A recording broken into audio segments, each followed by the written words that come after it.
For ever book heaven میں خوش آمدید۔ ناول حالم، جس کی رائٹر ہے نمرہ احمد، اس کی یہ 41ویں ایپیسوڈ ہے اور ناول بہت ہی اچھا ہے۔ یہ اس کا لاسٹ باب ہے اور کچھ ہی ایپیسوڈز رہتی ہیں، تو آئیے جلدی سے سٹارٹ کرتے ہیں اس ایپیسوڈ کو بغیر کسی دیر کے۔ اگلے 2 روز تک تالیہ مراد کے لاؤنج کا منظر ایسا رہا تھا۔ سکندر البتہ دوبارہ نہیں آیا تھا، لیکن وہاں اب ایک وائٹ بورڈ لگا تھا جس پہ مختلف کاغذ چسپاں تھے۔ داتن صوفے میں دھسی لیپ ٹاپ پہ لگی ہوتی تھی اور تالیہ وہ بورڈ کے ساتھ کھڑی مارکر سے مختلف کاغذوں پہ سطور انڈر لائن کرتی تھی۔ سکندر نے کہا تھا کہ میشا نے ایک دفعہ اس کی مدد کی تھی۔ تالیہ داتن کی طرف مڑی اور چمکتی آنکھوں سے بتانے لگی۔ مارکر کی سیاہی اس کے پوروں پہ لگی تھی۔ سکندر کا ایک دوست کلاس میں بلی کیا جا رہا تھا۔ میشا نے اس مسئلے سے نمٹنے کے لیے اس لڑکے کی آؤٹ آف دی وے جا کر مدد کی۔ اس سے میشا کو کوئی فائدہ نہیں ہوا، لیکن دیکھا جائے تو میشا کے تعلقات ٹین ایج لڑکے لڑکیوں سے بہت اچھے تھے۔ میرا خیال ہے میشا اپنی ٹین ایج میں ابیوز یا بلنگ کی شکار رہی تھی۔ رد عمل کے طور پہ وہ نوجوان کے ساتھ یہ ہوتے نہیں دیکھ سکتی تھی، اس لیے ہم میشا کو بلانے کے لیے ایک ٹین ایج نوجوان کا سہارا لیں گے۔ کون؟ داتن نے چونک کے اسے دیکھا۔ اور میشا اس کے گھر کیوں آئے گی؟ اسے اس گھر آنا ہوگا داتن، اسی گھر سے تو یہ سب شروع ہوا تھا۔ وہ مارکر کی کیپ بند کرتے ہوئے بولی۔ اس کے انداز میں سوگواریت تھی۔ اسے ایک پرانے شناسا کو ملنے جانا تھا۔ میں تالیہ مراد ہوں اور میں اپنی زندگی کا آخری کون گیم کھیلنے جا رہی ہوں۔ وان فاتح ایک کانفرنس روم کی سربراہی کرسی پہ بیٹھا تھا، ٹائی ڈھیلی کیے، آستین پیچھے کو موڑے۔ وہ ایک کاغذ اٹھا کے کچھ کہہ رہا تھا۔ طویل میز کے دونوں اطراف قطار میں بیٹھے لوگ کاغذوں کے پلندوں میں گھر کام کرتے دکھائی دے رہے تھے۔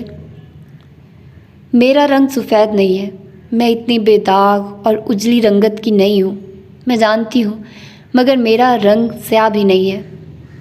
اسٹوڈیو کی تیز روشنیوں میں سبز بیک ڈراپ کے سامنے کرسی پہ بیٹھا ایڈم اسپاٹ چہرے کے ساتھ کیمرے میں دیکھتے ہوئے کہہ رہا تھا کہ کس طرح وان فاتح کی ایک غلطی ان کو تباہی کے دہانے پہ لے آئی تھی۔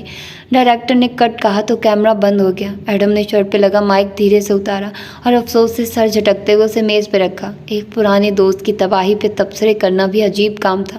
زندگی میں پہلی دفعہ اسے اپنا کام اچھا نہیں لگ رہا تھا۔ اگر میرا رنگ سیاہ ہوتا تو میں صرف اپنی پرواہ کرتی اور کسی دوسرے ملک جا کے اپنی زندگی بناتی، لیکن میرا رنگ سیاہ اور سفید کے درمیان ہے۔ معلوم نہیں کیا ہے، لیکن وہ کچھ اور ہے۔ تالیہ سیاہ ہوڈی پہنے ایک گلی میں کھڑی سر اٹھائے اس شناسا گھر کو دیکھ رہی تھی۔ اس کے لبوں کی مسکراہٹ میں ملال بھی تھا اور رنج بھی۔ زندگی ایک دفعہ پھر اس کو اس گھر کے دروازے پہ لے آئی تھی۔ پورے دائرے میں گھومتے ہوئے وہی اختتام ہو رہا تھا۔ مجھے یہ بھی نہیں معلوم کہ میں وان فاتح کو کس لیے بچانا چاہتی ہوں۔ میں انہیں چھوڑ کے جا رہی ہوں، میں ان کے ساتھ نہیں رہ رہی، لیکن میں نہیں چاہتی کہ میرے پیچھے وہ اپنے خوابوں سے ٹوٹ کے ایک اداس زندگی گزارے۔ اپوزیشن کے 4 اراکین ایک آفس روم میں بیٹھے پرجوش انداز میں وان فاتح کا مستقبل ڈسکس کر رہے تھے۔ صوفیہ رحمان کمرے میں دائیں سے بائیں ٹہلتی مسکراتے ہوئے ڈکٹیٹ کروا رہی تھی۔ ایک شخص لیپ ٹاپ پہ تیز تیز ٹائپ کرتے ہوئے مواخذے کے بل کا مسودہ تحریر کر رہا تھا۔ کافی افراد سر جوڑے سرگوشیاں کر رہے تھے۔ ایسے میں جب ہر شخص ان کے خلاف ہو چکا ہے، تالیہ ان کا ساتھ نہیں چھوڑ سکتی۔ برسوں پہلے تالیہ نے ان سے وعدہ کیا تھا کہ اگر اس ملک میں سب ان کا ساتھ چھوڑ جائیں تب بھی وہ ان کو اپنا لیڈر کہے گی، اور تالیہ مراد کو وعدے نبھانے آتے تھے۔ تنگو کامل محمد کے اسٹڈی روم میں تناؤ کی سی کیفیت تھی، بلکہ تناؤ ایک بہت چھوٹا لفظ تھا۔ وہ اپنی کرسی پہ بیٹھے میز پہ رکھے ہاتھ باہم پھنسائے تالیہ مراد کو بغور دیکھ رہے تھے، جو سامنے والی کرسی پہ بیٹھی تھی۔ اس کے لبوں پہ ایک اداس مسکراہٹ تھی۔ مجھے وقت دینے کے لیے شکریہ تنگو کامل۔ جب سکندر نے کہا کہ تم مجھ سے ملنا چاہتی ہو تو میں حیران ہوا تھا۔ آخری دفعہ ہم تب ملے تھے جب تمہارے پیچھے ایڈم محمد جاسوسی کرنے میرے گھر آیا تھا۔ وہ واقعی متعجب تھے۔ تالیہ سوگواریت سے مسکرائی۔ افسوس کہ آپ سے میں نے ہمیشہ جھوٹ بولے تھے یا بلوائے تھے۔ وہ سیاہ ہیٹ پہنے ہوئی تھی، اس کی گردن میں موتیوں کی لڑی تھی اور لباس بیش قیمت تھا۔ یہ ان کے گھر میں ملازمہ کی طرح کام کرنے والی تالیہ نہیں تھی۔ تالیہ، وہ جھوٹ ماضی میں بہت پیچھے رہ گئے۔ فاتح میرا دوست تھا۔ ان گزرے برسوں میں مجھے ساری کہانی سمجھ آ گئی تھی۔ کچھ اس نے بتا دی تھی۔ میری بیوی کے زیورات کیسے نقلی زیورات میں تبدیل ہوئے، میرے پاس میری مخالف کمپنی کا لیپ ٹاپ کیسے آیا، اور مجھے ان کا